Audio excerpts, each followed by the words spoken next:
এবারে শুনবেন rest of the life. প্রথম ফখরুদ্দিন সাহেবের গল্প।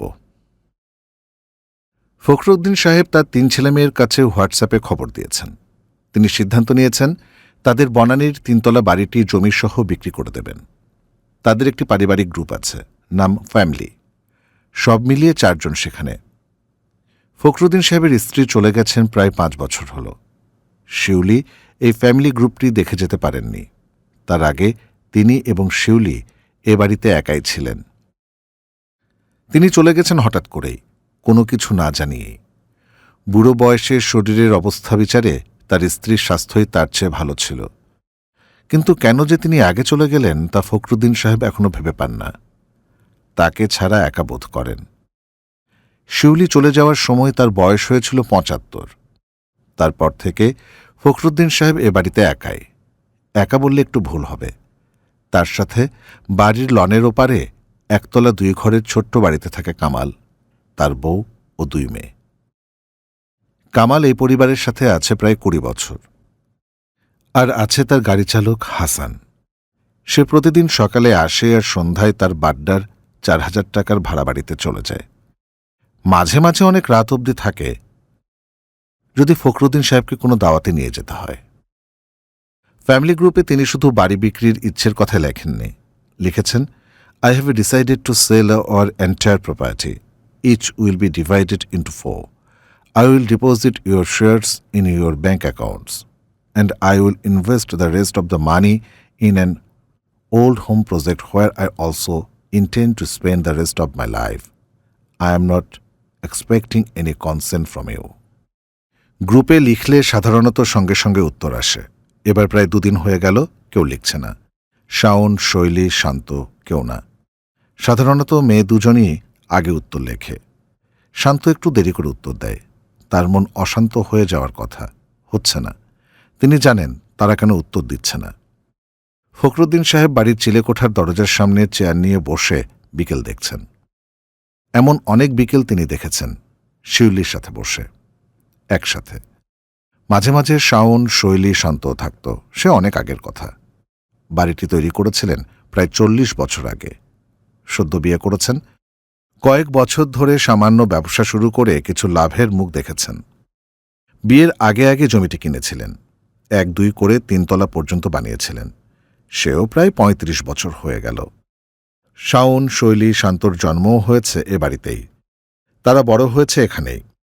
গেল 5 বছর ধরে high rise developers, heritage construction, Loveline developers আরও অনেক কোম্পানি এসেছে তার এই 3 তলা বাড়িকে 10 তলা করার জন্যে। রাজি হননি। এবার রাজি হবেন বলে সিদ্ধান্ত নিয়েছেন। বাড়ির সাথে বাড়িকে নিয়ে অনেক স্মৃতি, কিন্তু সেই স্মৃতির বোঝা তিনি আর একা বইতে পারছেন না। 2 দিন পর ফোন এলো বড় মেয়ে শাওনের কাছ থেকে। বাবা, 2 দিন যোগাযোগ করতে পারিনি, জেমির পরীক্ষা ছিল। তোমার শরীর কি বেশি খারাপ? না, আমি ভালো আছি। এই বয়সে নতুন করে কি ভালো থাকব। অন্য আর কোনো প্রসঙ্গে যেতে চান না ফখরুদ্দিন সাহেব। তোরা আমার মেসেজ দেখেছিস? দেখেছি বাবা, সে নিয়ে কথা বলতে ফোন দিলাম। কি বলবি? আমি সিদ্ধান্ত নিয়েই নিয়েছি। তুমি আমাদের বাড়ি বিক্রি করতে পারবে না বাবা। আমাদের এত স্মৃতি, মায়ের স্মৃতি, তুমি আমাদের সাথে একটু আলোচনা করতে পারতে বাবা। এই স্মৃতির বাড়িতে কেউ থাকে না তোরে। স্মৃতি তো সবার মনে মনে। তোদের জীবন তো আর এ বাড়িকে নিয়ে নয়। তাছাড়া আমি আর এই স্মৃতির ভার বইতে পারছি না। না, তুমি আমাদের বাড়ি ছেড়ে যেতে পারবে না বাবা। ডেভেলপারকে দিয়ে ফ্ল্যাট বানিয়ে ফেলো, তবু এখানেই থাকো। শৈলী, শান্তর সাথেও আমার কথা হয়েছে, আমরা সবাই একমত। আমায় কে দেখে রাখবে? বয়স আরও বাড়ছে।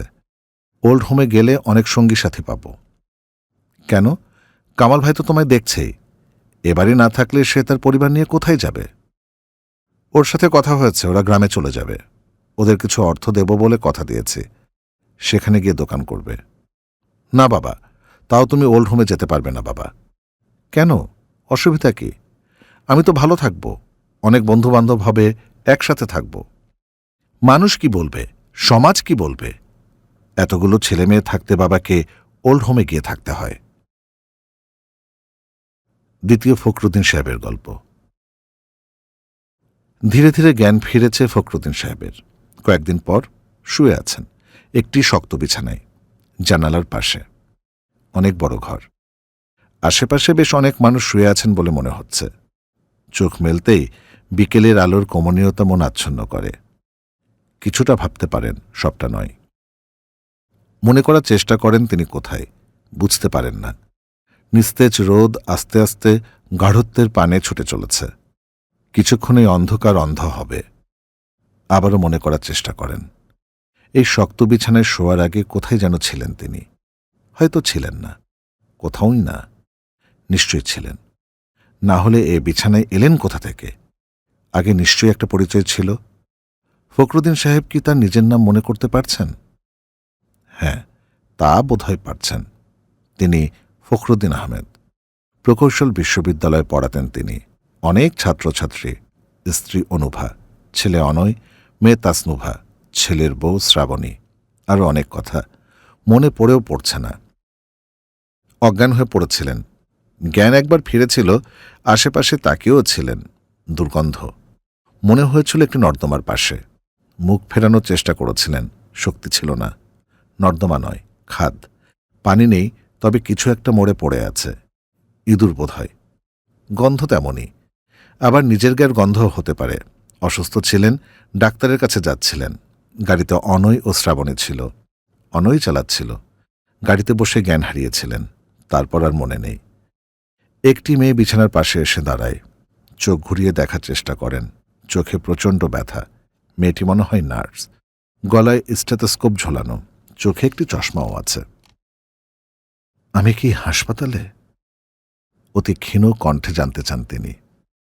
ঠিক হাসপাতাল নয় চাচা, আপনি একটি প্রবীণ আশ্রয়কেন্দ্রে। মেয়েটি উত্তর দেয়। আপনার এখন কথা বলা ঠিক হচ্ছে না চাচাজি। একটু সুস্থ হন, তারপর সব কথা হবে। আগে আপনাকে সুস্থ করে তুলি। আমার ছেলে কি আমায় এখানে রেখে গেছে? আমি কি আমার ছেলের সাথে এসেছিলাম? ফখরুদ্দিন সাহেব কথা বলতেই থাকেন। না, পুলিশ আপনাকে এখানে নিয়ে এসেছে। এই জায়গাটির নাম নন্দীগ্রাম। এখান থেকে প্রায় 3 কিলো দূরে আপনি একটি খাদের কিনারে পড়েছিলেন। তারা আপনাকে আমাদের কাছে দিয়ে গেছে। এখন আর কথা নয়। আমার ছেলেমেয়েরা কি জানে আমি এখানে? নিশ্চয়ই তারা জানে চাচা।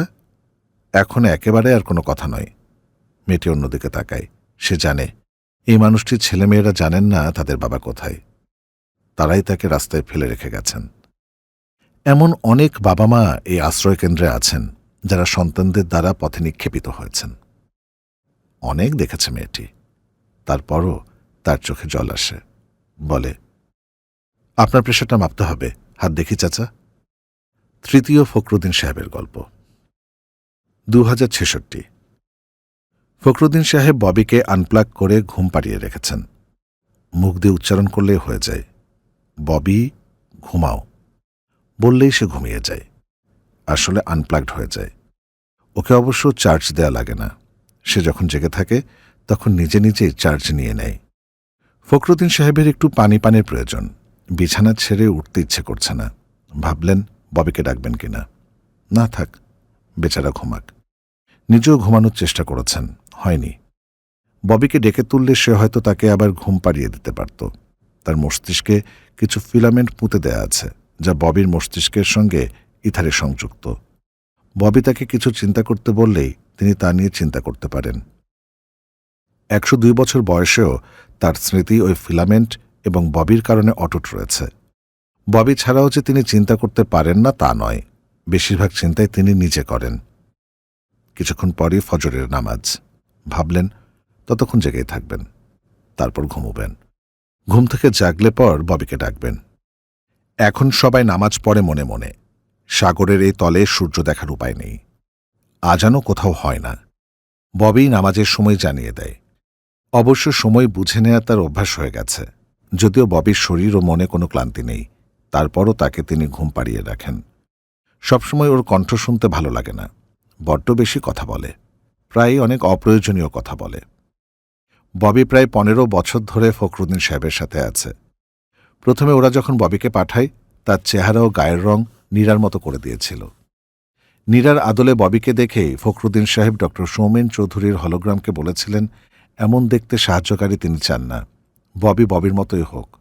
ওরা ববিকে পাল্টে দিয়েছিল। তখন থেকেই ববি দেখতে রূপালী রঙের, একেবারে সেই আদ্যিকালের স্টেনলেস স্টিলের রোবটের মতো, তবে একটু মানুষ মানুষ দেখতে। 2050 সালের কথা মনে পড়ে। মোহাম্মদপুরের বাড়িটা, 14 তলায় নীরাকে নিয়েই থাকতেন। ছেলে সুমন ফিনল্যান্ডে। নাতি নাতনিদের তারা কখনো দেখেননি। শুনেছিলেন তারাও অনেক বড় হয়েছে।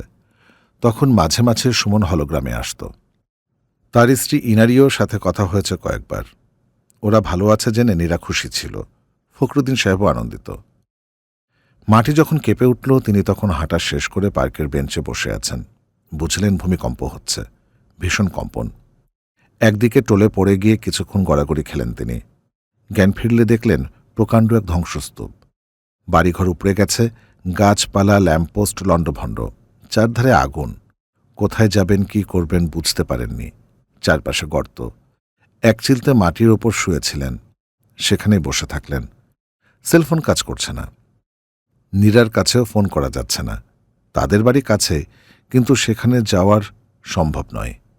বসে থেকে আবার জ্ঞান হারালেন। জ্ঞান ফিরেছিল এক হাসপাতালে, ঢাকায় নয়, বাইরের কোনো জেলায়। বলা হলো তিনি ভাগ্যের জোরে বেঁচে গেছেন। নীরা সহ তাদের বাড়ি ঢাকা শহরের সাথে মাটির নিচে দেবে গেছে। নীরা নেই। তার থাকার জন্য অন্য ব্যবস্থা নেওয়া হচ্ছে। সেখানে নীরার মতো এক হলোগ্রাম দেয়া হবে। ফখরুদ্দিন সাহেব বলেছিলেন তিনি নীরার হলোগ্রাম চান না। তারপরও ববির চেহারা নীরার মতো করার চেষ্টা করা হয়েছিল। তাকে বলা হয়েছিল দেশের রাজধানী বরিশালে স্থানান্তর করা হয়েছে। ঢাকাকে পুনর্নির্মাণের চেষ্টা করা হচ্ছে। দেবে যাওয়া শহরে মাটি ভরাট করা হচ্ছে। আবার নতুন শহর হবে, তবে সময় লাগবে। আপাতত বঙ্গোপসাগরের জলের নিচে যে বস্তি তৈরি হয়েছে, সেখানে ফখরুদ্দিন সাহেবকে থাকতে দেওয়া হবে। সেখানেই আছেন, খাওয়া, শরীরচর্চা। তিনিও অবাক হন। 102 বছর বয়সে শরীরচর্চা, সেটাও তিনি করছেন। আর কতদিন করতে হবে কে জানে। বেশিক্ষণ ঘুম পাড়িয়ে রাখা যায় না ববিকে। ঘণ্টাখানেকের মধ্যে জেগে যায়। তারপর কথা বলা শুরু করে। ফখরুদ্দিন সাহেবের কি প্রয়োজন, তার মন কেমন আছে, তার কোথাও যেতে ইচ্ছে করছে কিনা। এমন ভাব যেন যেতে ইচ্ছে করলেই সে নিয়ে যাবে। মনে হয় তাকে পুরোপুরি আনপ্লাগড করে রাখেন, আর যেন জাগতে না পারে। ফাকার, কোন অসুবিধা হচ্ছে? ঘুমামনি মনে হয়, গল্প শুনবে? ববি তাকে ফাকার নামে ডাকে। ওকে তাই শেখানো হয়েছে। না, গল্প ভালো লাগছে না এখন। আমি একটু নিজে নিজে কোরআন তেলাওয়াত করছিলাম, তাই করতে চাই। আমায় বললে না কেন? আমি তেলাওয়াত করে শোনাতাম। ববি, এটা আমার প্রার্থনা, তোমার নয়। তো কি হয়েছে? আমি তোমার হয়ে করে দিতে পারি। তুমি তো নীরাকে মনে করে তার জন্য প্রার্থনা করো। না, পারো না। আমার প্রার্থনা নীরা বা সুমন করলে কাজে লাগত, ডক্টর সৌমেন করলেও হতো। ফাকার, প্রায় তোমার চিন্তার কুল কিনারা খুঁজে পায় না। ডক্টর সৌমেনকে ডাকবো? তোমার অনেক দুশ্চিন্তা হচ্ছে। তোমায় দুশ্চিন্তা করতে দেয়া যাবে না। শো, ঘুম পাড়িয়ে দেই। তোমার ঘুম পাড়ানিতে কাজ হচ্ছে না ববি। আমি এবার নিজে ঘুমাতে চাই, লম্বা ঘুম দিতে চাই। ফখরুদ্দিন সাহেব অন্যদিকে তাকিয়ে থাকেন। জানালা দিয়ে আগে বঙ্গোপসাগরের মাছ দেখা যেত, এখন তাও যায় না।